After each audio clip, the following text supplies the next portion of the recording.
Last ম্যাচটা যেটা, ওটা 12 ওভার 1 বলে আমাদের সবারই প্ল্যান ছিল চেস করার, এবং আমরা সেই ইন্টেন্ট নিয়েই খেলা শুরু করেছিলাম।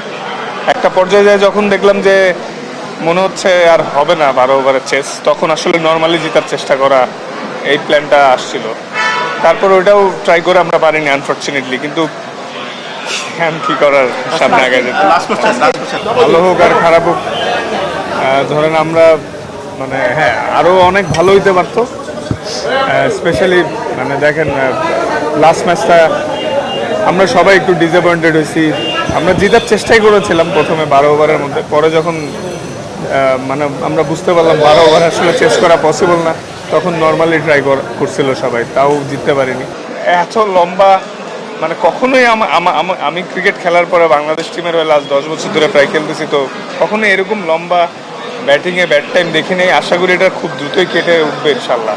এখন আসলে ধরেন যে জিনিসগুলো হয়ে গেছে, আমরাও একটু স্যাড, হয়তো ফ্যান্স বা ক্রিকেট প্রেমী সবাই স্যাড যে এক্সপেকটেশন অনুযায়ী রেজাল্ট হয়নি। স্পেশালি কয়েকটা ম্যাচ আমাদের হয়তো জেতার কথা ছিল বা সেই অনুযায়ী পারেনি।